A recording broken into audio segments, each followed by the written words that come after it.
सुनाने के लिए, समय देने के लिए बहुत बहुत धन्यवाद देता हूं। और सबसे ज्यादा, सबसे बढ़कर परमेश्वर को मैं धन्यवाद देता हूं। मैं आशा करता हूं कि मेरी आवाज सबको क्लियर सुनाई दे रही है। एक बार हाथ उठा लेंगे। धन्यवाद। पिछले हफ्ते पास्टर पीटर ने मुझसे पूछा कि जैन भाई आप प्रचार करेंगे, और अगर जो मुझे करीब से जानते हैं वो जानते हैं कि प्रचार एक ऐसा चीज है जिससे मैं भागने की थोड़ा कोशिश करता हूँ। व्यक्तिगत रूप से वचन सुनाना, सिखाना मुझे बहुत आनंद आता है, जोश है, बट ऐसे प्रचार करना मुझे थोड़ा सा सहज महसूस नहीं होता। मगर तो भी मन में लगा कि मुझे करना चाहिए। अब कह तो दिया कि करना चाहिए, तो पूरा हफ्ता बीत गया, फ्राइडे हो चुका था, और रात को मैं सोच रहा था प्रभु अभी तक मेरे दिल में कुछ ऐसा नहीं आया है जो मैं संडे को, इतवार को सबके साथ बांटूं। क्योंकि मेरी एक छोटी आदत है कि मैं ज्यादा प्रचार करता नहीं हूँ, इसलिए मेरे पास ये ऑप्शन भी है कि मैं वही बांटूं जो परमेश्वर ने मुझे खुद सिखाया है। तो मैं सैटरडे को सुबह भी बैठ के सोच रहा था, दुआ कर रहा था, प्रभु मुझे अभी तक कुछ भी समझ में नहीं आया है कि करना क्या है, कैसे करना है, तो आप मुझे बता के दें कि मैं क्या करूं। तो माफ करिएगा। तो जब मैं खाना खा रहा था, सुबह नाश्ता कर रहा था, तब अचानक से मेरे दिल में एक विचार आया। वो ये था कि पिछले इतवार दोपहर से, पिछले इतवार हमारा जो आराधना चल रहा था, उस समय से लेकर मैं पूरे हफ्ते रात दिन एक गाने के 2 लाइन गुनगुना रहा था। सिर्फ एक ही गाने का, सिर्फ 2 लाइन, और कुछ नहीं, और कोई गीत नहीं, और कुछ भी। मैं चाहे जो करूं, कॉफी बना रहा हूं, खाना बना रहा हूं, अपना काम कर रहा हूं, ट्रांसलेशन कर रहा हूं, मन में एक ही गीत के वो 2 लाइन बार बार घूम रहे थे। और मुझे तब महसूस हुआ, तब मैंने स्मरण किया, मुझे याद आया कि जब वो गीत चल रहा था तो मैंने उस गीत के बोल के हिसाब से ही अपने लिए मैंने एक सवाल परमेश्वर से पूछा था। पिछले हफ्ते अगर आपको स्मरण होगा कि रिबेका ने हमारे बीच में गीत गाया था कि उसके बोल इस प्रकार थे। मेरी बीबी ने मुझसे कल पूछा कि आप गीत गा के सुनाओगे कि नहीं, और मुझे नहीं लगता कि गा के सुना के हिम्मत मेरे पास है। मैं बोल बता देता हूँ। रिबेका ने ये कहा था, या गीत के बोल ये थे, मैंने पूछा प्रभु से कि क्यों करता प्यार तुम मुझसे। एक सिंपल सा सवाल है जो शायद हर एक व्यक्ति अपने जिंदगी में, अपने जीवन में कभी ना कभी परमेश्वर से ये पूछेगा। अगर वो अपने आप को, अगर सच में गहराई से अगर देखता है, अपने आप की जांच अगर वो करे, तो वो ये सवाल जरूर परमेश्वर से पूछेगा कि परमेश्वर आप मुझसे इतना प्यार क्यों करते हैं, मुझसे इतना प्रेम क्यों करते हैं। क्योंकि ये प्रेम को समझना इंसान के बस की बात नहीं है। और आगे उस गीत के दूसरा लाइन ये है कि परमेश्वर ने, वो गीतकार कहता है कि परमेश्वर ने अपने पूरे दिल से इस प्रकार से कहा कि क्योंकि तू मेरी सृष्टि है। सिंपल सी बात है, कभी कभी सिंपल सा आंसर है, मगर उसको भी समझना, हमारे अनुभवों के कारण, हमारे जीवन के कारण, हम जब अपने आप को देखते हैं, जब अपने आप को समझते हैं, तो वो सिंपल सी आंसर को भी कभी कभी, जवाब को भी कभी कभी हम समझ नहीं पाते हैं। परमेश्वर का कहना सिर्फ इतना है, तू मेरी सृष्टि है, इसमें कोई बड़ी बात नहीं है, तू मेरी सृष्टि है। तो मेरे हृदय में वही आज बैठा हुआ है। और ये एक सवाल जो मैंने अपने लिए पूछा, वो बस मैं आपके सामने गवाही के रूप में पेश कर रहा हूं। ये ना समझिएगा कि मैं किसी के बारे में बता रहा हूं, मैं अपने लिए बता रहा हूं। हम कई प्रचारकों से सुनते आए हैं कि जब आप एक उंगली करते हैं तो 4 उंगली अपनी तरफ होते हैं। तो आजकल के कुछ क्या कहते हैं, बम्बईया भाषा में कहा जाए तो शाणे लोग हैं, वो उंगली ऐसे नहीं दिखाते, वो उंगली ऐसे दिखाते हैं कि सारी की सारी उंगलियां दूसरों की तरफ ही हो, अपनी तरफ कुछ ना आए। तो मैं आज जो उंगली करने जा रहा हूं वो ऐसे करने जा रहा हूं ताकि आपको मैं बताऊं कि जो मैं आपको बता रहा हूं वो परमेश्वर से मेरा खुद का सवाल था, और जो भी उसके उत्तर हैं वो उत्तर मेरे लिए था। मैं अपने आप को सामने खड़ा करके जांच रहा था कि प्रभु मुझसे आप इतना प्रेम क्यों करते हैं। मुझे याद है, मुझे अच्छे से याद है, उसी गीत के बीच में मैंने ये सवाल पूछा था, परमेश्वर आप मुझसे प्यार इतना करते क्यों हैं। जीवन की गवाही बताए तो ढेर सारी गवाहियां हैं जिससे साबित होती है कि परमेश्वर मुझसे प्रेम करते हैं, मगर करते क्यों हैं। जब मैं अपने आप के अंदर झांक के देखता हूं, जब मैं अपने आप के अंदर देखता हूं तो ऐसी कई त्रुटियां हैं, और मुझे पूरा यकीन है कि संसार में अगर मनुष्य नाम का कोई भी चीज है तो उसके अंदर भी होगा, क्योंकि परमेश्वर का वचन बताता है कि हम पापी ही थे, हर एक मनुष्य पापी था।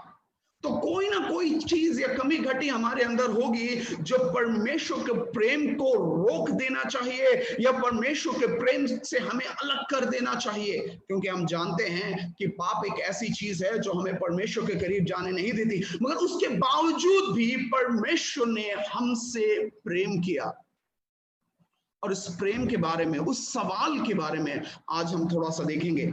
वचन सीखने का बाइबल के पंडित यही बताते हैं कि वचन सीखने का सबसे उत्तम तरीका यह है कि जब भी आप कोई वचन पढ़ते हैं उस पर आप सवाल पूछिए, क्या है, क्यों है, किसने लिखा, किसके लिए लिखा, कब लिखा, कैसे लिखा, वहां की परिस्थितियां क्या थी, ये मेरे बारे में क्या कहता है। तो ये सवाल जो है आपको वचन की गहराइयों को, या फिर आपके लिए जो भोजन उसके अंदर है वो आपको लेकर देते हैं, वो निकालने में मदद करते हैं। जैसे किचन में काम करने वाले जानते हैं कि प्याज तलते वक्त थोड़ा सा नमक डाल दे तो क्या होता है, उसका पानी सोख लेता है, वो जल्दी फ्राई होता है।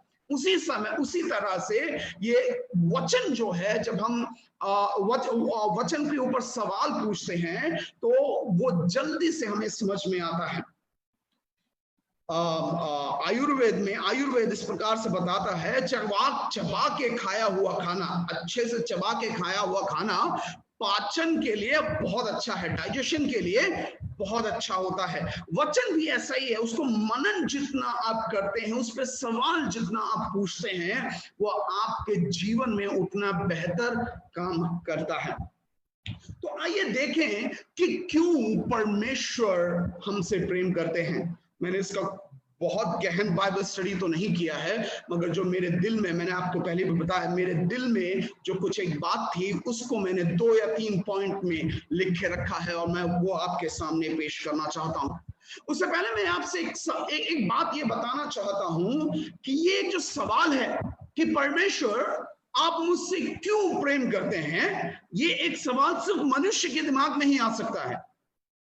कि परमेश्वर के दिमाग में कभी ये सवाल नहीं उत्पन्न होगा। और हम जानते हैं कि हर एक इंसान के अंदर, दिमाग के अंदर कोई सवाल अगर उत्पन्न होता है तो उसका कोई ना कोई कारण उसके पीछे होता है। और मनुष्य के दिमाग में ये सवाल इसीलिए उत्पन्न होता है क्योंकि हम मनुष्य, पूरी जाति मनुष्य की फितरत है कि बिना कुछ पाए दूसरे से प्रेम करना हमारे लिए तकरीबन असंभव है। तकरीबन वो असंभव है कि बिना कुछ पाए हम किसी और से प्रेम करें। तो भाई आदत जो है उसी के हिसाब से हम समझते हैं, उसी के हिसाब से हम बोलते हैं, उसी के हिसाब से हम करते हैं, उसी के हिसाब से हम प्रश्न पूछते हैं। तो ये प्रश्न मनुष्य का ही प्रश्न हो सकता है कि भाई आप परमेश्वर, आप हमसे इतना प्रेम क्यों करते हैं। शादी के 8 साल हो गए, मुझे याद है कि 1 या 2 बार मेरी पत्नी ने भी मुझसे पूछा था कि आप मुझसे इतना प्रेम क्यों करते हैं। Why do you love me? Simple. Why do you love me?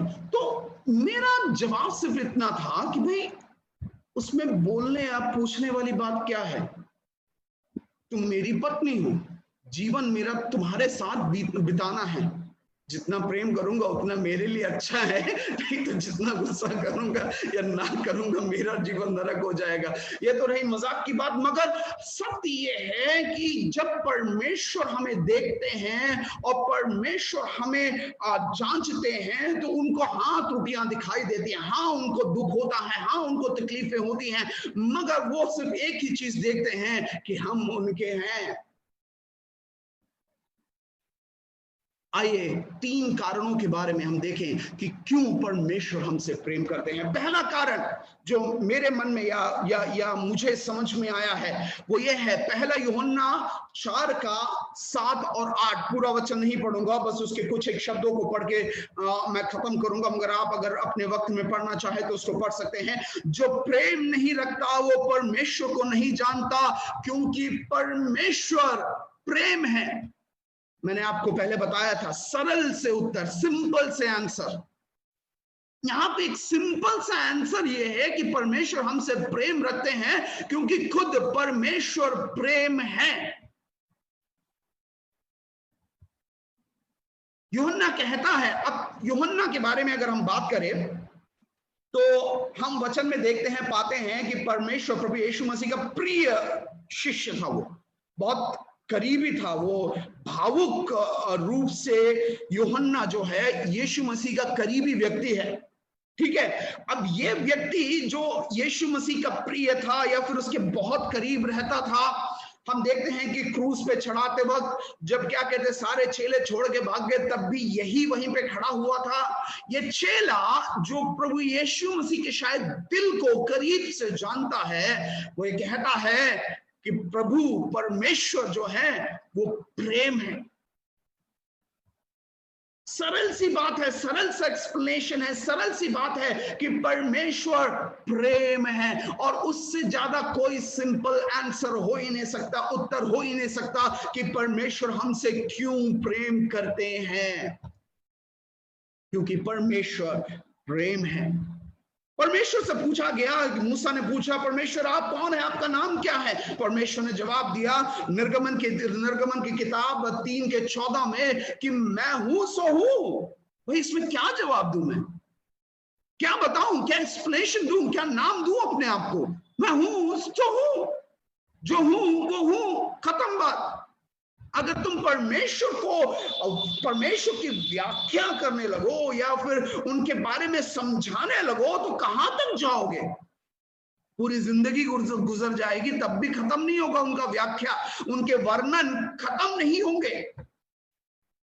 वचन भी हमें बताता है कि सारी बातें वचन में नहीं लिखी गई हैं,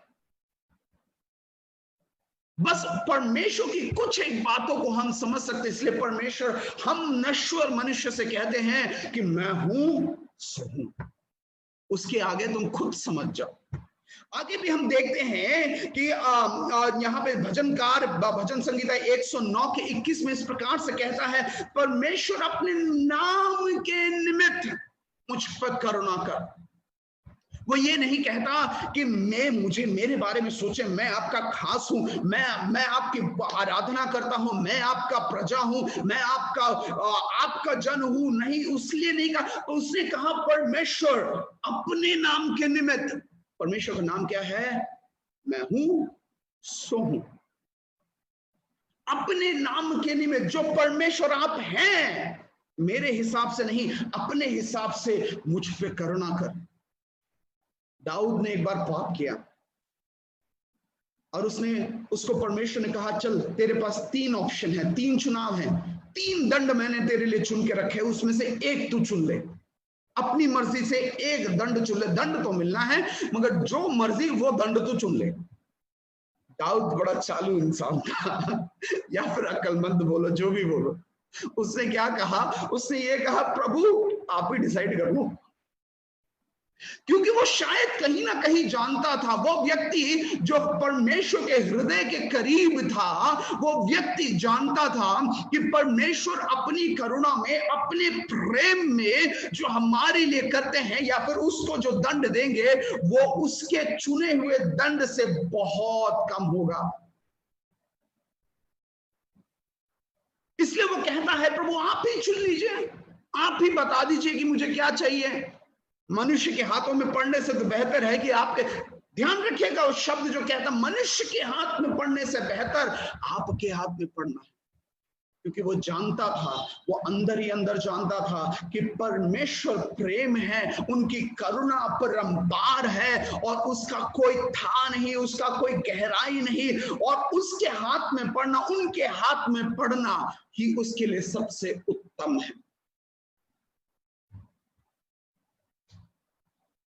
दूसरी बात को मैं बताना चाहूंगा, दूसरा कारण है कि हमसे परमेश्वर क्यों प्रेम करते हैं, और उसका कारण है कि हम परमेश्वर की सृष्टि हैं। हम जब इस घर में नए नए आए थे तो क्या कहते हैं, पानी का मोटर जब चालू होता था तो ओवरफ्लो बहुत होता था। अब दो अलग अलग परिवार हैं, तो दुकानों में मिलता है मशीन जो अपने आप चालू कर दे, मोटर को अपने आप बंद कर दे, मगर मुझे वैसा एक मशीन नहीं चाहिए था। मुझे चाहिए था कि बस चालू हम करें मगर अपने आप बंद कर दे। तो कहीं दुकान में मुझे मिला नहीं वो मशीन। तो एक दिन मुझे लगा कि चलो खुद ही बनाते हैं। तो मुझे पूरा हफ्ता लगा कुछ चीजों को बनाने के लिए, मशीनों को इस्तेमाल करके, लोहा, लंगड़ और कोक का बोतल, ये सब मिला के मैंने एक स्विच बनाया जो पानी भरते ही अपने आप मोटर को ऑफ कर देता है। अब जब बना लिया, अब मैंने देखा कि बहुत अच्छे से काम करता है। अभी तकरीबन 1 साल हो चुके हैं, शायद आज भी अच्छे से काम करता है।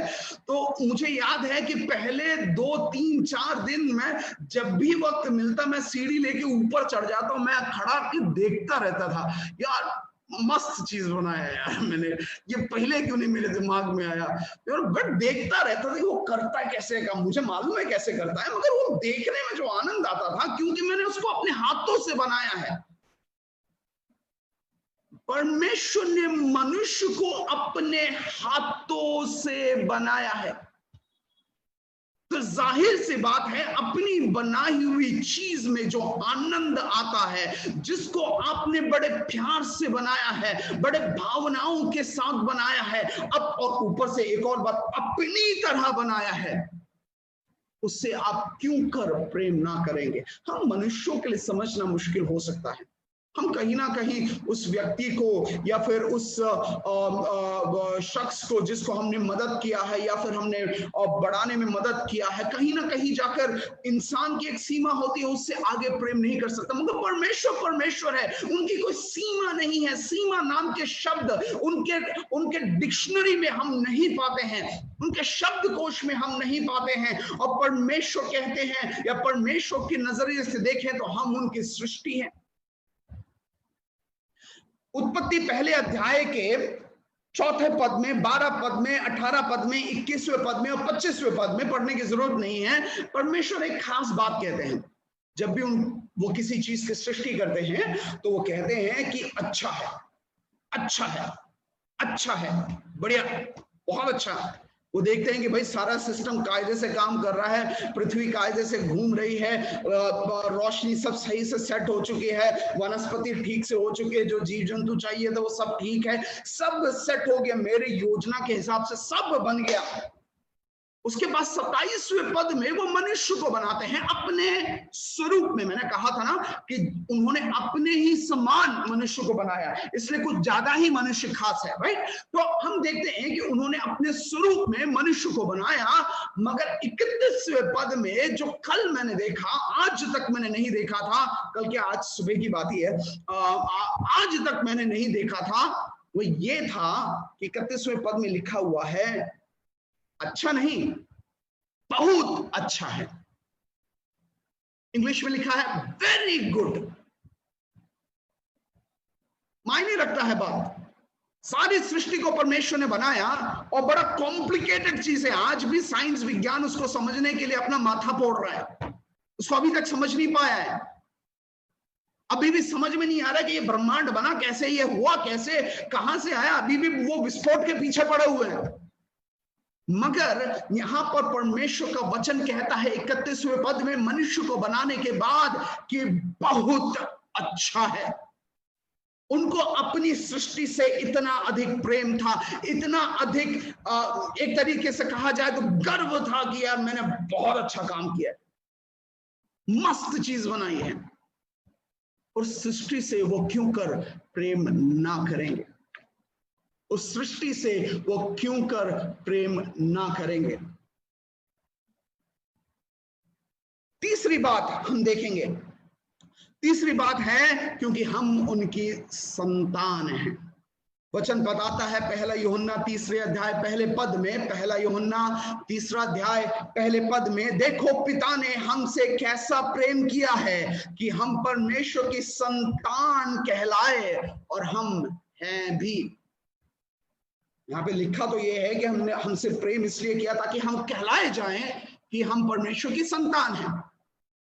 मगर संतान बनने के बाद भी वो प्रेम तो बनाए रहेगा ना। तो अगर हम परमेश्वर की संतान हैं तो परमेश्वर हमसे निश्चित रूप से प्रेम करेंगे। हर एक पिता अपने आप से एक सवाल पूछ सकता है, अपने बेटे को देखकर, मैं जेडन को देखकर, पास्टर पीटर, आसफ और आनंद को देखकर, संजय अपनी बेटी को देखकर, थॉमसन भैया अपने बेटे को देखकर, जितने भी बच्चे हैं, अगर आप हर एक पिता अपने बच्चे की ओर देखकर अगर ये सवाल पूछे कि भाई मैं क्यों प्रेम करता हूं, तो अजीब नहीं लगेगा, है ना? अगर आपसे पूछे भाई आप अपने बच्चे से क्यों प्रेम करते हैं, तो आप शायद पूछेंगे सठिया गए हो क्या, अपने बच्चे से क्यों नहीं प्रेम करूं? मेरा बच्चा है, सिंपल सी बात है, मेरा बच्चा है, मेरी संतान है, तो मैं उससे प्रेम करूंगा। तो परमेश्वर का भी यही एक नजरिया है, तुम मेरी संतान, इसलिए मैं तुमसे प्रेम करूंगा।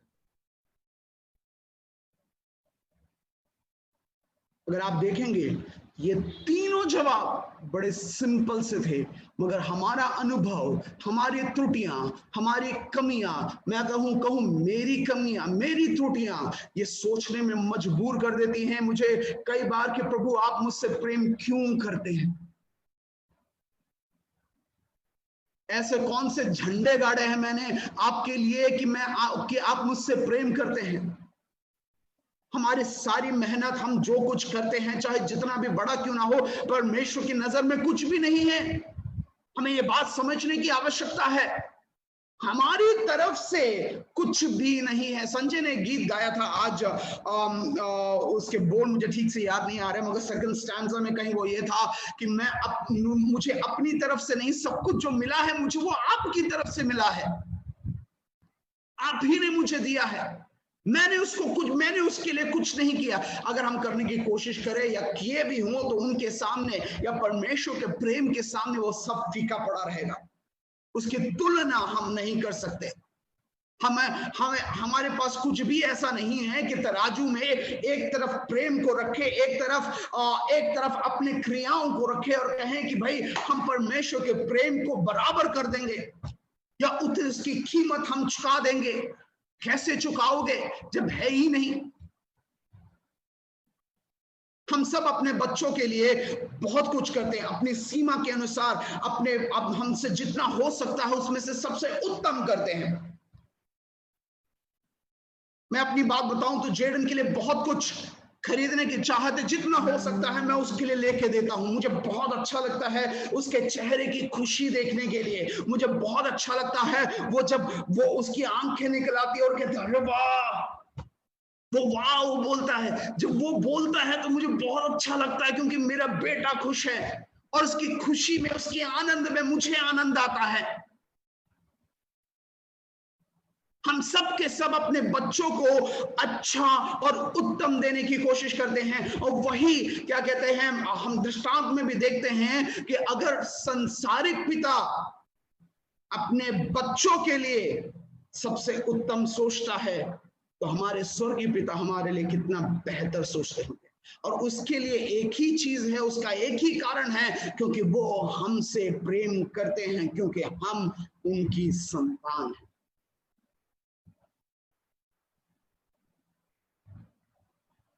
इसका मतलब ये नहीं है कि अविश्वासियों से परमेश्वर प्रेम नहीं करते। इसका मतलब ये नहीं है कि हम जब अच्छा कार्य करते हैं तभी वो हमसे प्रेम करते हैं। दुख जरूर होता है, हम जब गलत करते हैं, हम कुछ त्रुटियां करते हैं तो दुख जरूर होता है। उन लोगों को देखकर जो मसीह को ग्रहण नहीं किए हैं, उद्धार नहीं प्राप्त किए हैं, परमेश्वर को दुख जरूर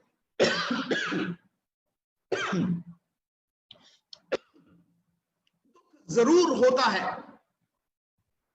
मगर तो भी परमेश्वर हर एक मनुष्य से प्रेम करते हैं। यूहन्ना 3:16 क्या कहता है कि परमेश्वर ने जगत से ऐसा प्रेम किया। किससे प्रेम किया? जगत से ऐसा प्रेम किया। परमेश्वर ने प्रभु यीशु मसीह को भेजने से पहले एक सर्वे नहीं किया कि अरे यार मैं अगर अपने पुत्र को संसार में भेजूंगा तो देखूं कितने लोग उसको ग्रहण करेंगे, उसको मसीह मानेंगे, उसके पीछे चलेंगे, अगर कोई फायदा हो तो ठीक है, नहीं तो पृथ्वी टालो, एक नया पृथ्वी बना। नहीं, परमेश्वर ने ऐसा नहीं सोचा। परमेश्वर पहले से ही जानते थे। वचन में बताता है कुछ लोगों के लिए क्रूस का संदेश कुछ भी नहीं है। दूसरे शब्दों में कुछ लोग नाश होने के लिए ही हैं, मगर परमेश्वर उनसे भी प्रेम करते हैं, क्योंकि परमेश्वर ने किसी एक मनुष्य से, किसी एक व्यक्ति से, किसी एक जाति से, किसी एक भाषा से, किसी एक स्थान से नहीं प्रेम किया, मगर परमेश्वर ने प्रेम किया तो जगत से प्रेम किया। जगत में हर एक मनुष्य शामिल है। वो उस दिन का और आने वाला जितने भी मनुष्य हैं सब उसमें शामिल है। और परमेश्वर का वचन कहता है कि उसने जगत से प्रेम किया, हर एक मनुष्य से प्रेम किया। आजकल तो लॉकडाउन चल रहा है, मगर आप बाहर निकले, भीड़ तब भी है, तो अगर आप बाहर निकले, जिधर घुमा के देख लीजिए अपनी नजर, चाहे जो कार्य वो करता हो, कोई पेशे का आदमी हो, किसी जाति का हो, किसी देश का हो, किसी भाषा का हो, जिधर आप अपनी नजर घुमा के देख लीजिए, जो व्यक्ति आपकी नजर के सामने आता है, आप अपने मन से कहें, दिमाग से कहें, देखो परमेश्वर इससे प्रेम करता है। परमेश्वर हर एक व्यक्ति से प्रेम करता है। रोमी 5:8 इसलिए हमसे कहता है, परंतु परमेश्वर हम पर अपने प्रेम की भलाई इस रीति से प्रकट करता है कि जब हम पापी ही थे, हमसे उन्होंने तब नहीं प्रेम करना शुरू किया जिस दिन हमने प्रभु यीशु मसीह को अपना उद्धारकर्ता और प्रभु करके माना। हमसे उन्होंने तब प्रेम करना शुरू किया जब हम पापी ही थे। इसी कारण हम आज परमेश्वर के पीछे और उनके संतान कहलाए जाने वाले हैं या कहलाते हैं। जब हम पापी ही थे, परमेश्वर ने हमसे प्रेम किया और तभी मसीह हमारे लिए मारा गया।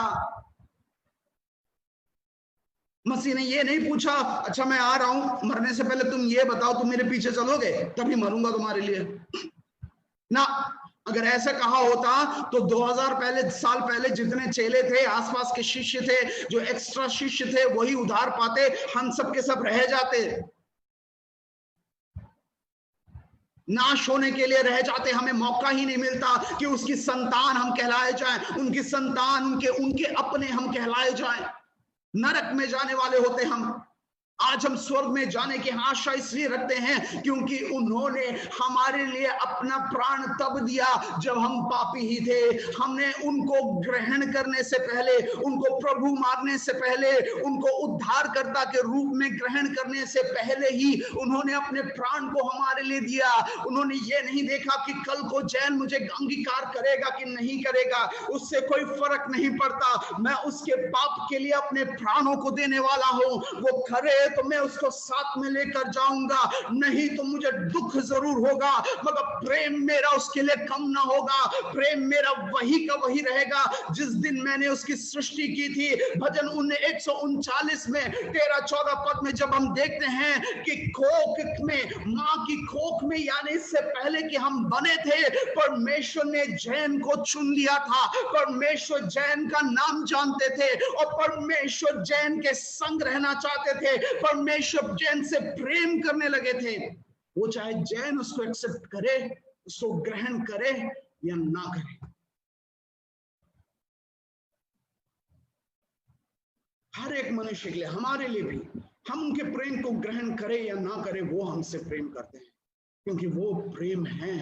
क्योंकि हम उनकी सृष्टि हैं और खास तौर से हम लोगों के लिए जो इस कलीसिया में बैठे हैं, हम उनके संतान हैं। परमेश्वर हमसे प्रेम करते हैं, परमेश्वर हमसे प्रेम करते हैं। इफिसियों 5 के 4 और 5 में भी इसी प्रकार लिखा है कि हम जब मृत थे, पाप में मरे हुए थे, मसीह ने हमें जलाया अपने प्रेम के कारण। अपने प्रेम के कारण मसीह ने हमें जलाया। हकीकत यह है कि कोई भी संबंध हो, हमारा जो परमेश्वर के साथ संबंध है, वो उसका वजूद ही प्रेम है। अगर प्रेम नहीं तो कोई संबंध नहीं, प्रेम नहीं तो सुसमाचार का वजूद ही नहीं होता। प्रेम के कारण ही हमने सुसमाचार सुना, हम दूसरों को सुसमाचार सुना पा रहे हैं। सुसमाचार है क्या? सुसमाचार है क्या? यूहन्ना 3:16 कि परमेश्वर ने जगत से ऐसा प्रेम किया कि जो कोई इस पर विश्वास करे वो नाश ना हो परंतु अनंत जीवन पाए। उसका आधार, उसका जो नींव है वो प्रेम है। अगर प्रेम नहीं तो सुसमाचार नहीं, प्रेम नहीं तो परमेश्वर के साथ कोई रिश्ता नहीं, कुछ भी नहीं। हम मनुष्य लोगों के साथ रिश्ता बना सकते हैं, संबंध बना सकते हैं बिना प्रेम के, क्योंकि हम मनुष्य की फितरत ये है कि भाई कुछ लोगों से हम प्रेम इसलिए कि प्रेम भी नहीं, प्रेम का दिखावा इसलिए करते हैं क्योंकि हमें कुछ मिलता है। कहीं ना कहीं हम अपनी जिंदगी में कर चुके हैं, मैं भी कर चुका हूं, मैं झूठ नहीं बोलूंगा, मैं भी कहीं ना कहीं कर चुका हूं। बाद में समझ में आता है कि सच में मैंने प्रेम नहीं किया था। और परमेश्वर जब बात करते हैं तो दिमाग में आता है, यार प्रेम तो नहीं किया मैंने, कुछ स्वार्थ के लिए किया था। मनुष्य की फितरत यही है। मगर परमेश्वर जब संबंध बनाते हैं तो वो प्रेम का संबंध बनाते हैं। प्रेम है तो संबंध है, प्रेम नहीं है तो संबंध नहीं है। सीधी बात, बिना प्रेम का संबंध परमेश्वर के साथ असंभव है। आइए हम देखें कि किस प्रकार का प्रेम परमेश्वर हमसे करते हैं। अब जब प्रेम की बात हो ही रही है तो हमें यह भी समझना है कि प्रेम के अलग अलग प्रकार हैं, उसमें से एक खास प्रेम परमेश्वर हमसे करते हैं। तकरीबन सारे विश्वासी समझ गए हैं कि भाई मैं क्या बताने आ रहा हूं या फिर किस प्रेम के बारे में मैं बताने जा रहा हूं। तो भी मैं उन लोगों के लिए जिनको शायद मालूम ना हो उनको थोड़ा सा बताना चाहूंगा कि अलग अलग प्रेम का तरीका क्या है या अलग अलग प्रेम कैसे कैसे प्रेम इस संसार में पाए जाते हैं। यूनानी भाषाओं का खेल है, मैं वो शब्दों को नहीं इस्तेमाल करूंगा, मैं बस इतना बताऊंगा कि सबसे पहला प्रकार का प्रेम, या फिर कोई भी नंबर दे दो उससे फर्क नहीं पड़ता, एक प्रकार का प्रेम ये है जो एक पति और पत्नी आपस में करते हैं शादी के बाद। मुझे वैसे ही सिखाया गया था 20-25 साल पहले, जब मुझे इस प्रेम के बारे में सिखाया गया था, मुझे ऐसे ही बताया गया था कि पति पत्नी का प्रेम होता है और वो एक प्रकार का प्रेम है, एरोस नाम है उसका। मगर बात यह है कि इसे पति पत्नी का प्रेम नहीं, इसका थोड़ा सा अलग परिभाषा है। वो ये है कि एक शारीरिक प्रेम होता है, या यौन संबंध के लिए जो प्रेम होता है, ये वो प्रेम होता है। बस इतना ही है कि शादी ब्याह के अंतर्गत किया जाए तो वो परमेश्वर की नजर में पाप नहीं है, और उसके बाहर किया जाए तो परमेश्वर की नजर में वो पाप है। तो मैं कल इसके बारे में थोड़ा सीख रहा था, पढ़ रहा था, तो मैंने पाया कि ये सिर्फ ये शारीरिक प्रेम है, किसी के शरीर के प्रति जो आकर्षण है उस प्रेम के बारे में ये एरोस प्रेम बताता है। दूसरा प्रकार जो प्रेम का है वो ये है कि बराबरी के लोगों के साथ, मित्रों के साथ, दोस्तों के साथ जो आपका प्रेम है, मुझे कुछ मिले तो मैं तुम्हें कुछ दूंगा, तुम मेरे लिए हो तो मैं तुम्हारे लिए हूं, तुम मेरे लिए खड़े रहोगे तो मैं तुम्हारे लिए खड़े रहूंगा, जितनी दूर मेरे साथ तुम आओगे उतनी दूर मैं तुम्हारे साथ जाऊंगा। एक बराबरी का प्रेम है ये, जितना मुझे मिले मैं उतना तुम्हें दूंगा, ऐसा एक प्रेम है। तीसरा प्रकार जो प्रेम का है वो माता पिता जो अपने बच्चों से करते हैं। तुम मेरे हो, तुम मेरे अपने हो, इसलिए मैं तुमसे प्रेम करता हूं। मैं तुम्हें 10 चॉकलेट दूंगा, दूसरे को आते ही टॉफी पकड़ा दूंगा, उतना प्रेम उसके लिए काफी है। तुम मेरे बेटे हो तो 10 चॉकलेट तुम्हें मिलेंगे। तो अपने बच्चों से जो ज्यादा प्रेम होता है या माता पिता का जो प्रेम होता है, वो प्रेम है तीसरा प्रेम, जिसको हम स्टोर के भी कहते हैं। अगर आप लिखना चाहे तो, मगर उसमें ज्यादा ध्यान देने की जरूरत नहीं है, आप प्रेम के प्रकारों को समझे तो ज्यादा बेहतर होगा। अब चौथा प्रेम, अब यही प्रेम है जो परमेश्वर का प्रेम है। उस प्रेम को, मशहूर है ये प्रेम, अगापे प्रेम के नाम से जाना जाता है। ये ऐसा प्रेम है जो दूसरों से किया तो जाता है, मगर उनसे वापस किसी चीज की उम्मीद नहीं की जाती। वो चाहे आपसे वापस प्रेम करे या ना करे, वो तब भी वो प्रेम बना रहता है। और मेरे ख्याल से सिर्फ परमेश्वर को छोड़िए कोई भी प्रेम कर नहीं सकता, या फिर कम से कम मैं ये कहूंगा कि तकरीबन ये असंभव है। मैं कल सीख रहा था, पढ़ रहा था इसके बारे में, तो एक मुझे मजेदार एक बात देखने को मिली। एक डॉक्टर हैं, उन्होंने एक लेख लिखा था प्रेम के बारे में कि किस प्रकार के प्रेम होते हैं, और उन्होंने सब प्रेम को तो समझा दिया, मगर अगापे प्रेम को समझाने के लिए सबसे पहला लाइन उनका ये था, ध्यान से सुनिएगा, ठीक है, ध्यान से सुनिएगा। अगापे प्रेम को, और ये डॉक्टर लिख रहा है, एक स्कॉलर लिख रहा है, ठीक है, जो बड़ा ज्ञानी इंसान है वो लिख रहा है कि अगापे प्रेम को समझाने के लिए उसने लाइन सबसे पहला ये इस्तेमाल किया, ईसाइयों के ईश्वर का प्रेम। अब मेरी बात समझ रहे हैं? ईसाइयों के ईश्वर का प्रेम। मैं थोड़ा सा बहुत चक्का हो गया उस समय, कभी सोचा नहीं था कि क्या कहते हैं ऐसे भी कोई लिखेगा। अब शायद ऑब्वियसली क्या कहते हैं, जाहिर सी बात है कि एक गैर मसीही है, या फिर वो शायद मसीह को अपना नहीं मानता, वो थोड़ा अपनापन नहीं लग रहा था, वो किसी तीसरे व्यक्ति के बारे में जैसे बताता है वैसे बता रहा था। उसने लिखा कि ईसाइयों के ईश्वर का प्रेम, मतलब ये कि भाई इतना बता दो बाकी सारा समझ जाओगे, इतना बता दो कि ईसाइयों के ईश्वर का प्रेम है, बाकी सारा उसमें उसका मतलब छिपा ही है। ईसाइयों के परमेश्वर को समझ जाओ, तुम अगापे प्रेम के बारे में समझ जाओगे, खत्म बात। हाँ, उसने बाद में एक्सप्लेन किया, वो बात अलग है, मगर उसका शुरुआती लाइन ये था कि ईसाइयों के ईश्वर का प्रेम। दिल में एक बहुत खुशी हुई है सच में। इसका उदाहरण देने के लिए भी सिर्फ एक इकलौता से परमेश्वर ही है, प्रभु यीशु मसीह है। इकलौता उदाहरण इनका परमेश्वर है, अगापे प्रेम का, जो परमेश्वर ने हमारे साथ किया। दूसरे शब्दों में कहा जाए, अगापे प्रेम, उसी की भाषा में, उसी स्कॉलर की भाषा में अगापे प्रेम का मतलब है मनुष्य जाति से जो प्रेम परमेश्वर ने किया। हमारे प्रभु ने, यीशु मसीह ने हमसे जो प्रेम किया, पिता ने हमसे जो प्रेम किया। आपको या स्मरण होगा, यीशु मसीह, पिता, पवित्र आत्मा, चाहे जैसे भी बोल लो, सब एक ही हैं। और जब प्रभु यीशु मसीह ने, माफ करेगा, जब पिता ने अपने इकलौते पुत्र को दे दिया, जब हम कहते हैं तो उसका मतलब एक और ये है कि परमेश्वर ने अपना एक टुकड़ा, अपना एक भाग, क्योंकि एक परमेश्वर है, अपना एक भाग उठा के मनुष्य के लिए दे दिया, बलिदान चढ़ा दिया, कुर्बान कर दिया, खत्म कर दिया क्रूस के ऊपर, वो भी सबसे शर्मिंदगी भरी मौत को देकर। इंसान की नजर में जो उससे बदतर मौत नहीं हो सकती थी, उतने बदतर मौत को देकर परमेश्वर ने अपने ही एक भाग को, टुकड़े को बलिदान कर दिया। तो वैसा प्रेम है अगापे प्रेम। अगापे प्रेम के बारे में थोड़ा बहुत समझने के लिए हम पहला कुरिन्थी 13वां अध्याय, जो कि प्रेम के बारे में है, 4 से 6 के बीच में पढ़ सकते हैं। मैं जल्दी से उसको दौड़ा के पढ़ना चाहूंगा। और मेरी एक आदत है, जब भी मैं पढ़ता हूं या वचन पढ़ता हूं या वचन किसी से सुनता हूं, तो अपने खुद के सीखने के लिए मैं एक एक शब्द को देखता हूं कि भाई ये मेरे अंदर फिट होता है कि नहीं होता है। मैं एक ट्रिक बताता हूं।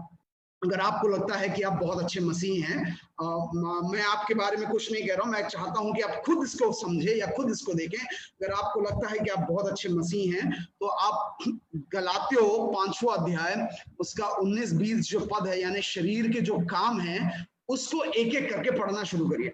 क्योंकि कई बार हम आत्मा के फलों के बारे में पढ़ते और हमें लगता है कि हमारे अंदर वो फल हैं, तो हम बहुत अच्छे मसीह हैं। मगर मैं आपको यकीन दिलाता हूं कि हम में से ज्यादातर लोग जब क्या कहते हैं 19 से 20 यानी शरीर के कामों को जब पढ़ने लगे और देखेंगे भाई ये हमारे अंदर है कि नहीं है, तो हम खुद कंफ्यूज हो जाएंगे कि भाई हम मसीह हैं कि नहीं है। क्योंकि कई बार मसीह होने के बावजूद भी उनमें से कई चीजें हमारे अंदर पाई जाती है, मगर ध्यान में इसलिए नहीं आता क्योंकि कभी कभी हम उसको देखते नहीं है। तो ये आप अपने लिए कर सकते हैं। मैं किसी के बारे में, दोबारा मैं कह रहा हूँ, किसी के बारे में बोल नहीं रहा हूँ, मैं अपने बारे में यहाँ पे बात कर रहा हूँ। तो जब भी मैं वचन को पढ़ता हूं तो हर एक शब्द को देखता हूं कि क्या ये मेरे अंदर है कि नहीं है। मैं ये नहीं कह रहा कि मैं बिल्कुल सिद्ध व्यक्ति हूँ, मेरे अंदर बहुत सी कमियां हैं। मेरा वो सवाल पूछने का पहला कारण ही वही था कि परमेश्वर अब मुझसे प्रेम क्यों करते हैं, क्योंकि मेरे अंदर बहुत कमियां हैं, मैं अच्छे से जानता हूं। इसलिए मैं कभी कभी मेरा इंसानी मानुष्य मन समझ नहीं पाता है कि परमेश्वर मुझसे प्रेम क्यों करते हैं। आइए हम पढ़ेंगे 13 का 4 से 6 तक। प्रेम धीरजवंत है, प्रेम कृपाल यानी कृपालु है, प्रेम दाह नहीं करता, प्रेम अपनी बड़ाई नहीं करता और फूलता नहीं, वह अनरीति नहीं चलता, वह अपनी भलाई नहीं चाहता, झुंझलाता नहीं। मेरे लिए बहुत दिक्कत वाली बात है, बहुत समय से मैं इस पे काम कर रहा हूँ। पिछले दिन आफ्ताब भी जब घर पे आया था, मैं उसको बता रहा था, मैं झुंझलाता बहुत जल्दी, मुझे गुस्सा जल्दी आ जाता है जब मेरी कोई बात नहीं सुनता है। तो ये एक कार्य है जो मैं अपने आप पर करने की कोशिश कर रहा हूँ। बुरा नहीं मानता। मेरे एक जब आजकल उतना नहीं होता, ईमानदारी से कह सकता हूं, मगर पहला एक समय था कि छोटी छोटी बात में मुझे बहुत बुरा लगता था। बहुत जल्दी अगर कोई मेरे खिलाफ कुछ बोल दे तो मुझे बहुत बुरा लगता था है, मगर मैं कह सकता हूं ईमानदारी से कि कम हो गया है। कुकर्म से आनंदित नहीं होता, परंतु सत्य से आनंदित होता है। वह सब बातें सह लेता है, सब बातों की प्रतीति करता है, सब बातों की आशा रखता है, सब बातों पर धीरज धरता है।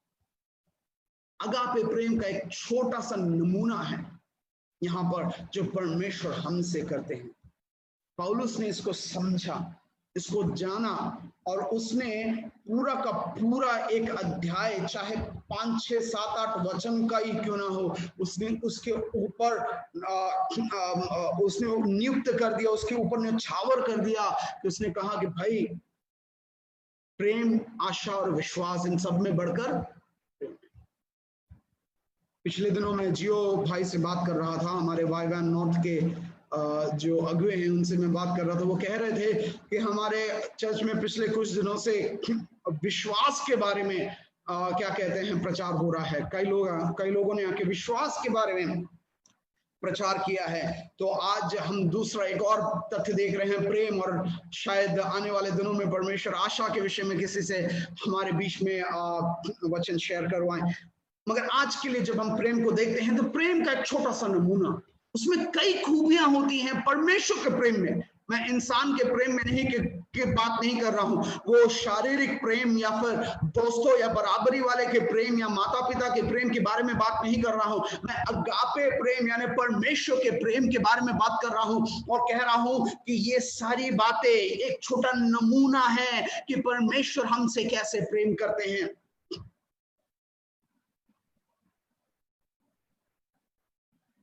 एप्लीकेशन में, लागूकरण में, क्योंकि भाई वचन पढ़ा जाता है तो सिर्फ पढ़ने के लिए नहीं, लागू करने के लिए भी है, तो उसके बारे में मैं और आगे बताऊंगा। अब अगला सवाल मैंने ये पूछा कि कितना प्यार करते हैं। ठीक है, अगापे प्यार करते हैं, बढ़िया है। अब कितना प्यार, उसका मेजरमेंट क्या है, उसका नाप क्या है, क्या हम उसको नाप सकते हैं कि नहीं सकते हैं। यहाँ पे यूहन्ना 3:16 एक और बार मैं उठा के बताना चाहूंगा, और मैं दोबारा वही दोहराना चाहूंगा जो मैंने आपसे पहले कहा था। परमेश्वर ने अपना खुद का एक टुकड़ा, यानी दूसरे शब्दों में कहा जाए थोड़ा घुमा फिरा के, कि अपना 1/3 हमारे लिए दे दिया। उस 1/3 के तिनका भर हम नहीं है, उस 1/3 के तिनका भर हम नहीं है, मगर तो भी परमेश्वर ने अपना जिगरी टुकड़ा, वचन बताता है कि इकलौता पुत्र मायने रखता है, मायने रखता है। जब मैं कहीं पे उत्पत्ति 22वें अध्याय में इसमें पढ़ा रहा था, मैं अब्राहम के बलिदान के बारे में, जब वो इसहाक को बलि चढ़ाने के लिए ले गया था, तब मैं उसको पढ़ा रहा था। उसके लिए मैंने खुद जब पढ़ाई की तो यही सवाल मैंने पूछा कि क्या अब्राहम से जिस प्रकार से परमेश्वर ने कहा कि अगर परमेश्वर मुझसे कहे जेडन को तो ऐसे बलिदान चढ़ा दे, तो सबसे पहला जो मेरे दिमाग में विचार जो आया था वो ये था कि बिल्कुल नहीं, बिल्कुल नहीं। मैं विचारों में तक ये नहीं सोच पा रहा था कि मैं जेडन का बलिदान चढ़ा दूं। अब्राहम ने जैसे चढ़ाने का फैसला लिया, अपने अपने अपने विचार में भी मैं उसका एक चित्र नहीं बना पा रहा था, क्योंकि मेरे लिए उतना बड़ा भयावना दृश्य था वो। अपना इकलौता पुत्र, मुझे और प्रीति को बरसों प्रार्थना, 5-6 साल प्रार्थना करने के बाद, वो भी हमारे 36वें, जब माँ बाप के बड़े बड़े बच्चे हो जाते हैं, उस उम्र में जाके हमारा एक बच्चा हुआ है, हमारे खानदान का पहला चिराग है, उसका बलिदान करने का जो सवाल है वो समझ ही नहीं पाता। मैं समझ ही नहीं सकता, मैं नहीं कर पाऊंगा। शायद ये एक ऐसा आज्ञा होगा कि परमेश्वर मुझे दे, और मुझे लगता है कि शायद मैं बिल्कुल परास्त हो जाऊंगा, बिल्कुल उसमें असफल रहूंगा। बस इतना दुआ कर सकता हूं कि प्रभु हिम्मत दे, बस उस दुआ के अलावा मैं कुछ नहीं कर सकता, मैं सोच भी नहीं सकता। हम परमेश्वर के इकलौते पुत्र के बलिदान की बात कर रहे हैं, तो मेरा कहना यह है कि उसकी गहराई क्या है, उसके प्रेम की गहराई क्या है, उसको जांचने या उसको समझने की भी कोशिश हम ना करें तो बेहतर है, क्योंकि हम चाहे जितना डुबकी मार ले हम समझ नहीं पाएंगे। हम जितनी कोशिश कर लें कि प्रभु हम आपको समझना चाहते हैं, हम समझ नहीं पाएंगे। 2002-2003 में मैं एक बाइबल स्टडी का प्रोग्राम करा, जब बाइबल कैसे सीखा जाता है, पढ़ा जाता है, इंडक्टिव बाइबल स्टडी कहते हैं, वाईवा में कोर्स है SBS करके, तो वो मैं कर रहा था 9 महीने का, बड़ा कठिन एक कोर्स है। रात दिन लगाकर, क्या कहते हैं, एक दिन में 18-20 घंटे पढ़ना पड़ता है, तब जाके वो खत्म होता है 9 महीने में। तो बहुत दिमाग खराब कर देने वाला एक कोर्स है। तो जब मैं वो कोर्स करने गया था, तो मुझे याद है कि सिलीगुड़ी में जहां पे मैं था, वहां पे एक स्टाफ मुझसे पहले वो करके आई थी। अब उनका नाम मिंगते है, और वो इंग्लिश में बहुत कच्ची हैं। उनके लिए इंग्लिश मैं बोलता था, कई जगह बोलना होता तो मैं बोलता था। तो जो वो करके आए, तो भाई मुझे लगा कि यार मिंगते अगर कर सकती हैं तो मेरे लिए तो बहुत ही आसान है, मेरे लिए तो छोटी सी बात है। और ऊपर से एक भी कि 10-15 साल से मैं पेंटिकॉस्टल परिवार में, जहां पे तकरीबन हर रोज प्रचार सुना जाता था, वहां से आया हूं। मुझे लगता था कि मुझे बाइबल के बारे में बहुत कुछ मालूम है, अब अच्छे से समझता, अच्छे से जानता। 9 महीने पढ़ लिए, 9 महीने का आखिरी हफ्ता चल रहा था, 9वें महीने का आखिरी हफ्ता चल रहा था। तो मेरी एक स्टाफ है, वो मेरे पास आए और उन्होंने पूछा मुझसे कि जैन, ग्रेजुएशन के टाइम में हम बताना चाहते हैं कि तुमने क्या सीखा है, तो तुम बताओगे कि क्या सीखा है। तो मुझे याद है, मैं कुछ लिख रहा था, मैंने अपना पेन नीचे रख दिया और एक क्षण सोचने के बाद मैंने उनसे जवाब में ये कहा, जब मैं यहाँ पे आया था तो मुझे सब मालूम था। 9 महीने की पढ़ाई के बाद अब मुझे लगता है कि मुझे कुछ भी नहीं मालूम है, क्योंकि परमेश्वर के वचन की गहराई इतनी है, परमेश्वर के प्रेम की गहराई इतनी है कि आप उसमें डुबकी मारने की कोशिश कर लो मगर कभी भी उसके गहराई तक नहीं पहुंच पाएंगे। परमेश्वर के प्रेम की गहराई को समझना हम नश्वर मनुष्य के लिए असंभव बात है। उतना अधिक प्रेम परमेश्वर ने हमारे लिए किया है। उस जमाने में 2003 में जो मैंने कहा, वो आज भी मेरे बाइबल में उन्हीं स्टाफ के द्वारा लिखा हुआ एक कार्ड में चिपका के मैंने रखा है कि मैं आज भी समझ सकूं, आज भी जब मैं देखूं तो मैं जान सकूं कि मैं सब कुछ कभी नहीं समझ पाऊंगा। दूसरे शब्दों में, पूरी जिंदगी प्रतिदिन अगर मैं लगा लूं तो भी मैं सब कुछ परमेश्वर के बारे में नहीं समझ पाऊंगा, पूरी जिंदगी मैं समझ नहीं पाऊंगा। उतने गहरे, उतने असीम हमारे परमेश्वर हैं। तो सवाल हमें ये पूछना चाहिए, तो ठीक है, हम समझ नहीं सकते तो हम अब क्या करें? हम परमेश्वर के प्रेम के प्रति क्या करें? उसकी प्रतिक्रिया में हम क्या करें? तो सवाल का जवाब भी एक सवाल है कि हम कर क्या सकते हैं। सवाल यह था कि हम क्या करें परमेश्वर के लिए। परमेश्वर ने हमसे प्रेम किया, अगापे प्रेम किया, तो हम परमेश्वर के लिए क्या करें? मगर सवाल का जवाब भी एक सवाल है कि हम परमेश्वर के लिए कर क्या सकते हैं? कुछ भी नहीं। मैंने थोड़ी देर पहले आपको बताया था, हम चाहे जितना कुछ भी कर ले, परमेश्वर की नजर में वो तुच्छ है, बेकार है। पौलुस ने कहा कि मैं सबको कूड़ा समझता हूं, और पौलुस छोटा मोटा आदमी नहीं था। उसने पता नहीं एक ही तकरीबन मेरे ख्याल से 20 कलीसिया, यानी आदि कलीसियाओं को, यानी जो मूलभूत कलीसिया हैं जिससे पूरी दुनिया की कलीसिया फैली हैं, उन कलीसियाओं को पौलुस ने स्थापित किया था। 12 चेले परमेश्वर की एक तरफ और पौलुस एक तरफ, उसने इतने कलीसियाओं को स्थापित किया। वो फरीसियों में था, उसमें से भी वो उत्तम स्थान में था, स्थान में से था, वो पढ़ा लिखा था, उसके लिए घमंड करने के लिए बहुत कुछ था। मगर पौलुस ने जब अपने परमेश्वर को जाना, यीशु को जाना, उसके पीछे अपना जीवन को न्यौछावर कर दिया, तो उसने कहा कि अरे यार, ये सब कूड़ा है। मुझे अच्छा लगता है वो शब्द। उसने ये नहीं कहा कि उसका कोई वजूद नहीं है या फिर उसका वो कोई खास नहीं है, बहुत कम है। उसने कहा कि कूड़ा है, कूड़ा। परमेश्वर के सामने ये सारी बातें रखो तो ये सारी बातें कूड़ा है, कूड़ा। उसमें बहुत बड़ा अर्थ छिपा है कि हम जो कर ले परमेश्वर के लिए वो तुच्छ है, बेकार है, गंदा है, कूड़ा है। हम परमेश्वर के लिए कुछ नहीं कर सकते। बस एक कार्य हम कर सकते हैं, वो मैं थोड़ा आपको बताऊं। उनके प्रेम को हमें समझना चाहिए। वचन कहता है पहले यूहन्ना 4:7-8 में, जो प्रेम नहीं रखता वो परमेश्वर को नहीं जानता। यानी प्रेम हमें करना है। तो हम सिर्फ इतना परमेश्वर के लिए कर सकते हैं कि परमेश्वर ने हमसे प्रेम किया, हम परमेश्वर के लिए प्रेम करें। वापस जेडन की अगर कहानी बताऊं, मैं उससे बहुत प्रेम करता हूं, मगर क्या वो उसके लिए मुझे पैसा देता है? क्या वो किचन में जाके मेरे लिए बर्तन धोता है, सफाई करता है? अगर उसको सफाई करने के लिए बोले तो वो और गंदा करके चले जाएगा। तो फिर मैं उससे क्यों प्रेम करता हूं? उसकी एक पप्पी के लिए। वो एक बार रात को सोते समय कई अफलत की गफलत में उसका मूड बदला, मम्मी के बदले उसने डैडी को गले लगा दे, रे जी खुश हो जाता है। उसने आज मुझे गले लगाया है। मम्मी के बदले उसने आके डैडी को कोई, अरे जी खुश हो जाता है यार, मुझे दिया है यार।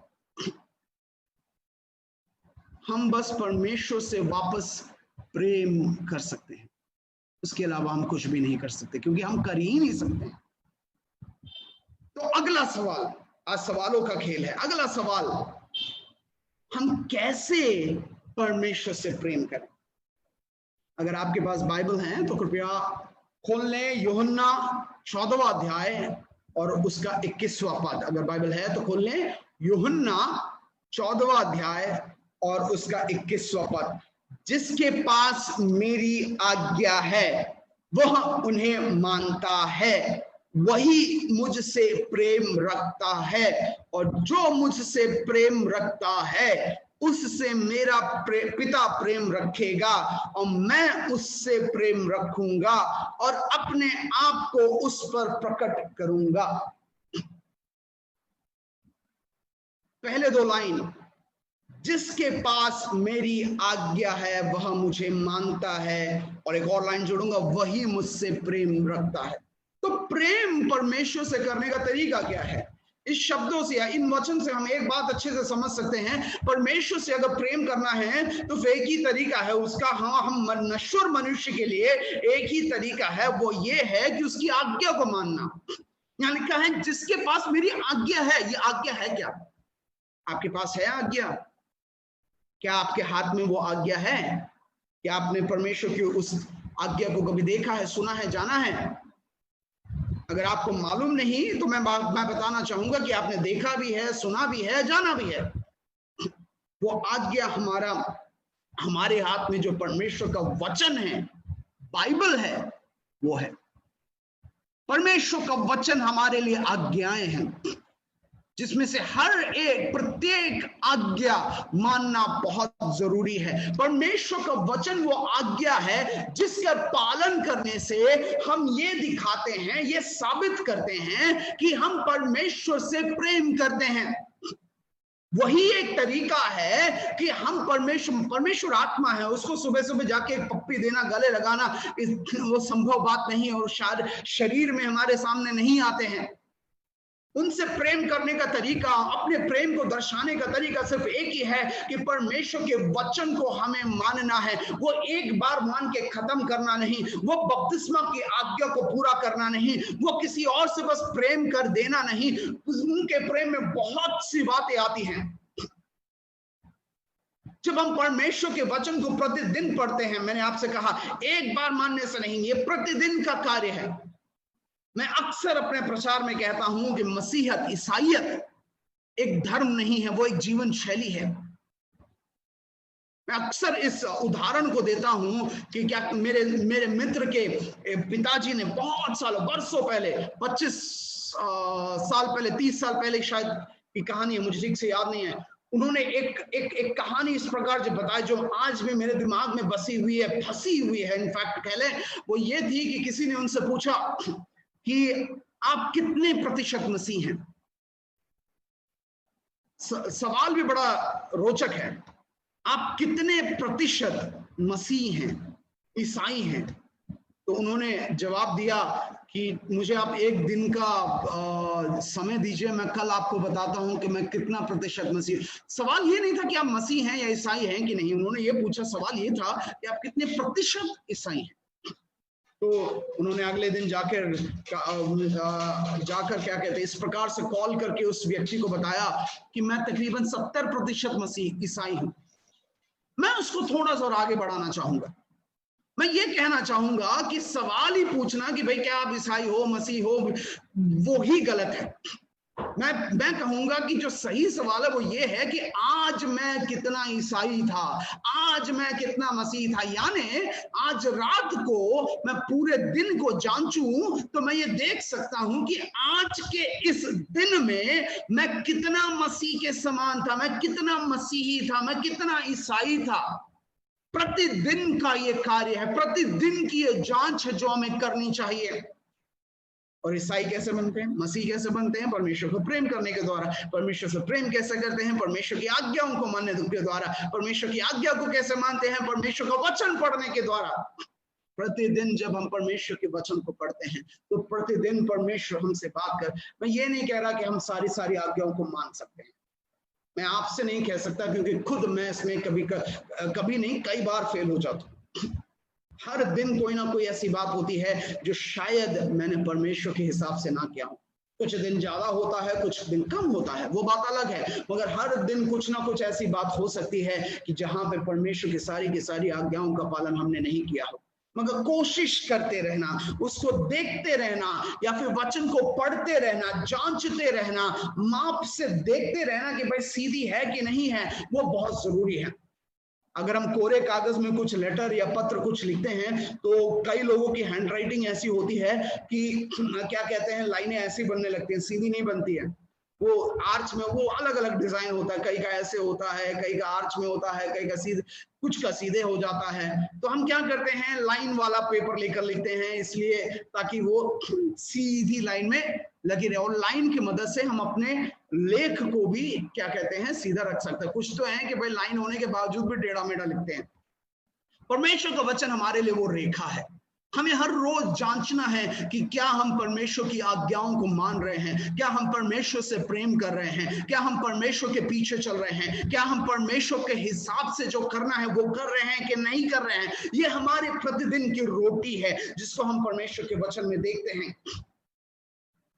मत्ती 4:4, प्रभु यीशु मसीह ने शैतान से कहा, मनुष्य केवल रोटी से ही नहीं बल्कि हर एक प्रत्येक, इंटरेस्टिंग शब्द है वो, यीशु ने ये नहीं कहा कि परमेश्वर के वचन से, परमेश्वर ने ये कहा कि हर एक प्रत्येक शब्द जो परमेश्वर के मुंह से निकलता है उससे जीवित रहता है मनुष्य।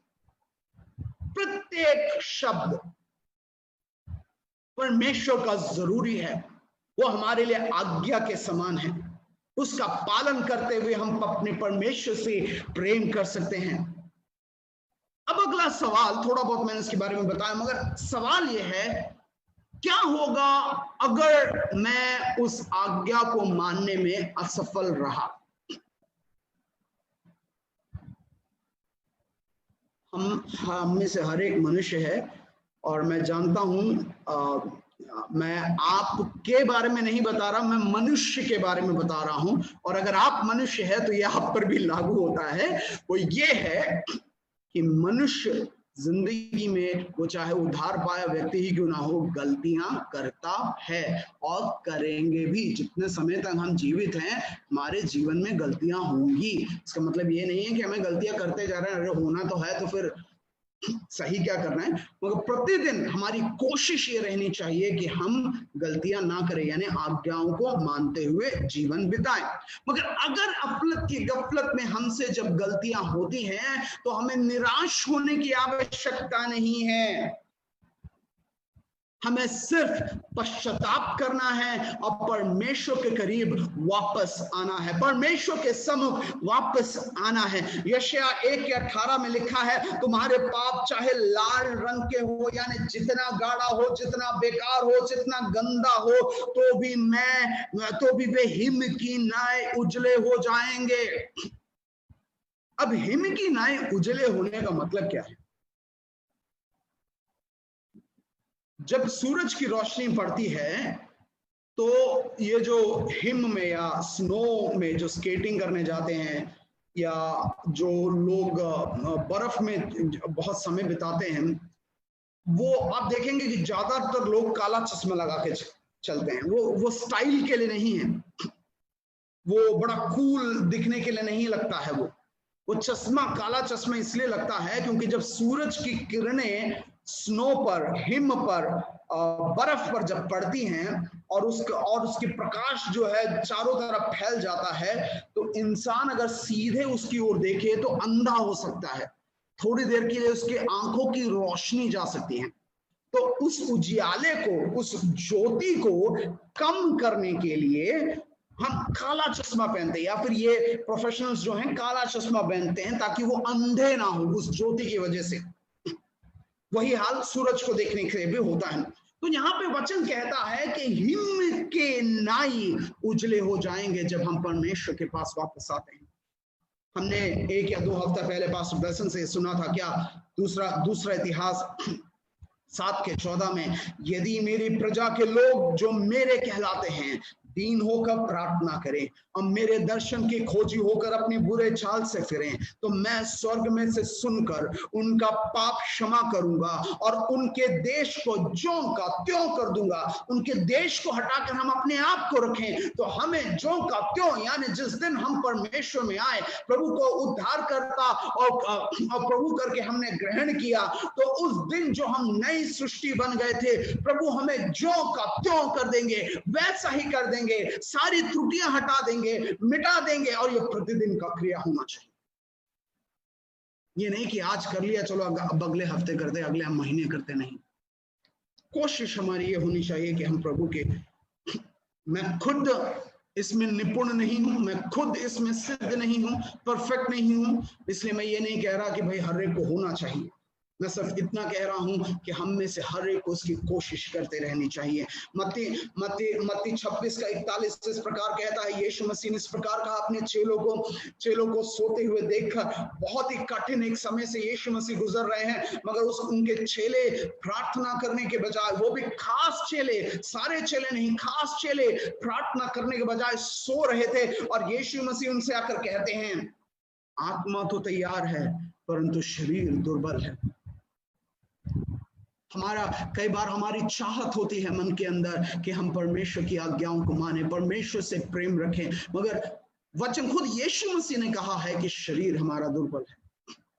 कई बार हम वो कर बैठते हैं जो हम चाहते तो नहीं हैं, कई बार हम वो कर बैठते हैं जो हमारे मन में तो नहीं है, कई बार हम वैसा बोल बैठते हैं जो हमारे मन से नहीं निकला, मगर उस समय का क्रोध है या उस समय का परेशानी है, उस समय का दुख है, उस वजह से दिमाग से निकल पड़ता है, मुंह से निकल पड़ता है। शरीर कमजोर है, मगर परमेश्वर के पास वो सामर्थ है, क्योंकि वो हमसे अगापे प्रेम करते हैं कि जब हम अपने आप को दीन करते हैं, जब हम अपने प्रभु के सामने पश्चाताप करते हैं, जब हम अपने गलतियों को परमेश्वर के सामने रखते हैं, तो परमेश्वर हमें क्षमा कर देते हैं, हमें ज्यों का त्यों कर देते हैं। हम जैसे थे, यानी हमारे अंदर की सारी त्रुटियों को हटाकर हमें शुद्ध मनुष्य बनाकर खड़ा कर देते हैं। क्योंकि अगर परमेश्वर ऐसा नहीं करे तो हम में से एक भी स्वर्गराज का वारिस नहीं बन सकता। हम में से एक भी स्वर्गराज का वारिस नहीं बन सकता अगर परमेश्वर हमसे ऐसा ना करे, या परमेश्वर हमसे ऐसा प्रेम ना करे। तो मेरे वचन को यहीं पे मैं विराम डालना चाहता हूं। ये सवाल जब हमारे दिमाग में, हमारे मन में कभी भी उत्पन्न हो कि प्रभु आप हमसे क्यों प्रेम करते हैं, उसके लिए जरूरी ये भी है कि हम समझे कि परमेश्वर हमसे प्रेम करते हैं। वो अलग बात है, उस पर मैं जाना नहीं चाहता, मगर जब परमेश्वर के सामने हमारे दिलों में, दिमाग में और हमारे जीवन में कोई ना कोई समय आता है, कहीं ना कहीं हम आता है जब हम देखते हैं और कहते हैं कि परमेश्वर आप हमसे क्यों प्रेम करते हैं। क्योंकि अगर हम ईमानदारी से अपने अंदर झांके, जब जैन ईमानदारी से अपने अंदर झांकता है, तो सीधा सवाल उसके दिमाग में यही आता है कि परमेश्वर आप मुझसे क्यों प्रेम करते हैं। जो आज्ञाएं माननी थी वो मानी नहीं है, जो प्रेम करना था वो किया नहीं है, जहां तक मुझे पहुंचना चाहिए था वो मैंने किया नहीं है, पहुंचा नहीं। बहुत सी कमी घटिया है, इसके बावजूद भी आप मुझसे क्यों प्रेम करते हैं। और परमेश्वर का जवाब सिर्फ इतना है, क्योंकि मैं प्रेम हूं, क्योंकि तुम मेरे संतान हो और तुम मेरी सृष्टि हो। मैं आपको चुनौती देना चाहता हूं कि आज से, अगर अभी तक नहीं हुआ है, हम में से कई हैं जो अभी भी ये करते आ रहे हैं, मेरा जो वचन है उसमें से हर एक बात को वो जानते हैं, समझते हैं और करते आ रहे हैं, मगर अगर आपके पास आज तक वो करने का मौका नहीं मिला है, तो हम परमेश्वर से कहें कि परमेश्वर हमें मदद करें, हमें सामर्थ्य दें कि हम आपसे प्रेम कर सकें और हमारे आस पड़ोस के लोगों से, अपने भाइयों से, अपने बहनों से। आसान कार्य नहीं है, मैं ये नहीं कहूंगा कि बहुत आसान है, बहुत मुश्किल है, इनफैक्ट आसान से भी ज्यादा मुश्किल है कई बार प्रेम करने के लिए लोगों के साथ। मगर प्रार्थना हमारी यही होनी चाहिए कि प्रभु उनसे प्रेम करने के लिए हमारी मदद करें। एक ही हफ्ते पहले की बात है, मुझे ठीक से याद नहीं, कोई प्रेम के बारे में बता रहा था, अपने भाइयों से प्रेम के बारे में बता रहा था, और जैसे खंजर चुभोया जाए या घुसेड़ा जाता है सीने में, वैसा एक सवाल मेरे हृदय के अंदर आया कि क्या मैं अपने भाइयों से प्रेम करता हूं। क्योंकि अभी भी जीवन में कुछ ऐसे लोग हैं जिनसे शायद मैंने मैं उनके तरफ कड़वाहट नहीं रखता। शायद मैंने उनको यूं समझ लो कि एक तरीके से क्षमा कर दिया है, मगर उनसे प्रेम करना अभी भी मेरे लिए बहुत बड़ा, एक भारी, ऐसा लगता है जैसे कोई बड़ा सा सिल का पत्थर उठा के सीने पर रख दे। प्रेम करना मुश्किल हो जाता है। प्रभु की नजर में वो गलत है। और उसी समय मैंने दुआ की, प्रभु मदद करें। शायद आज ना हो पाए, शायद कल ना हो पाए, शायद परसों हो, शायद नरसों हो, मगर मेरी दुआ है, और ये एक बार नहीं है, मैंने कई बार दुआ किया है, प्रभु मुझे वो हिम्मत दे, मुझे वो अनुग्रह दे कि मैं उनसे भी प्रेम कर सकूं। पौलुस ने कहा सुसमाचार के विषय में कहा, मगर सुसमाचार खुद ही उसका आधार प्रेम है। तो पौलुस ने कहा हमें सेत में मिला, हम भी सेत में देते, हमें मुफ्त में मिला, हम भी मुफ्त में देते हैं। हमें प्रेम मुफ्त में मिला है। हमने देखा आज कि हमने कोई कार्य नहीं किया, कीमत नहीं चुकाई, हमें मुफ्त में मिला है। हम उसके योग्य नहीं थे, मगर तो भी हमें वो प्रेम मिला है। तो हम कोई नहीं होते कि लोगों को देखकर कहें कि भाई ये वैसा है, ये ऐसा है, ये बुरा है, ये अच्छा है, ये जैसा है उसके हिसाब से हम उसको प्रेम करेंगे। अगर परमेश्वर उस व्यक्ति से प्रेम करते हैं जो कि परमेश्वर हर व्यक्ति से प्रेम करते हैं, हमें भी उससे प्रेम करने की आवश्यकता है। आइए अपने आप को हम परमेश्वर के हाथों में समर्पित करें। याद रखें, आखिरी चीज, एक आखिरी बात मैं बताते हुए खत्म करूंगा। एक सवाल मैं कई बार क्वेश्चन है, लोगों को फंसाने के लिए पूछता हूं, मगर आज सीधे सीधे जवाब भी दूंगा कि मैं कई बार लोगों से पूछता हूं कि हम सामर्थी हैं कि शैतान सामर्थी है? तो जाहिर सी बात है कि ज्यादातर जवाब मसीहों का यही होता है कि हम सामर्थी हैं। फिर मैं उनको बताता हूं कि मैंने ये नहीं पूछा कि परमेश्वर शैतान से सामर्थी है या हम परमेश्वर के द्वारा शैतान से सामर्थी हैं। मैंने सिर्फ इतना पूछा है कि क्या हम सामर्थी हैं कि शैतान सामर्थी है? ज्यादा ताकत किसके पास है? और जवाब यह है कि बिना परमेश्वर, अगर हम अपनी बात करें तो हम शैतान से भी लड़के जीत नहीं पाएंगे। इसलिए अपने बल पे हम कुछ नहीं कर पाएंगे। परमेश्वर से उस सामर्थ्य के लिए प्रार्थना करना है, परमेश्वर से उस अनुग्रह के लिए प्रार्थना करना है, परमेश्वर से कहना है कि प्रभु आपके उस प्रेम का एक छोटा सा अंश ही सही हमारे हृदय में दे, ताकि हम अपने भाइयों से प्रेम कर सकें। वही प्रेम जो आपने हमसे किया है, वही प्रेम जिसको अगापे प्रेम कहते हैं, जिसके लिए कुछ भी वापस अपेक्षा नहीं की जाती, वही प्रेम जो ईसाइयों के ईश्वर का प्रेम है। आइए अपने सरों को हम झुकाएं, एक क्षण अपने मनों को जांचें। जब मैं आपसे ये कहता हूं तो यह खुद भी मैं अपने जीवन के लिए कहता हूं कि क्या हम परमेश्वर से प्रेम कर पाते हैं? हमने देखा कि परमेश्वर हमसे प्रेम करते हैं। अपने जीवन के अनुभव को अगर हम देखें तो हम समझ जाएंगे कि परमेश्वर हमसे प्रेम करते हैं। क्या हम परमेश्वर से प्रेम करते हैं? क्या हम परमेश्वर को सिर्फ अपने वचनों से, दूसरों अपने शब्दों से दूसरों को दिखाने के लिए प्रेम करते हैं, कि क्या सच में हम परमेश्वर के वचन की आज्ञा का पालन करते हैं, जो कि परमेश्वर से प्रेम करना है, हकीकत में परमेश्वर से प्रेम करना? जैसे परमेश्वर ने हमसे प्रेम किया, क्या हम दूसरों से प्रेम कर पाते हैं? वचन हमें बताता है कि हमें अपने शत्रुओं से अगर हमें शत्रुओं से प्रेम करने की आज्ञा दी गई है, तो बाकी तो हमारे भाई है, हमारा शत्रु तो कोई है ही नहीं। अपने आप को समर्पित कर। पिता परमेश्वर, मैं अपने आप को समर्पित करता हूं। मेरे साथ मिलकर ये प्रार्थना करें, अपने मन में ही मन में प्रार्थना करें, प्रभु मैं अपने आप को आपके सामने समर्पित करता हूं। जांच कर मैंने पाया है कि मेरे जीवन में कमियां हैं। ये वचन आज प्रभु मेरे लिए भी था। प्रभु प्रार्थना करता हूं कि ये वचन को मैं अपने जीवन में लागू कर पाऊं। मेरे लिए बहुत कठिन है प्रभु, मैं अपने बल पर, अपनी शक्ति से ये नहीं कर सकता। इसलिए मुझे आपके अनुग्रह के, आपके प्रेम की आवश्यकता है, आपके मदद की आवश्यकता है। मेरा दिल तो चाहता है, मगर प्रभु कई बार मेरा नश्वर मन प्रभु उसके लिए अनुमति नहीं दे पाता है, वो बीच में आड़े आ जाता है, आपके कार्य को करने, आपकी आज्ञाओं को मानने के आड़े आ जाता है। प्रार्थना करते हैं पवित्र आत्मा आप हमारी अगुवाई करें, हमें हिम्मत दे, बल दे, सामर्थ्य दे,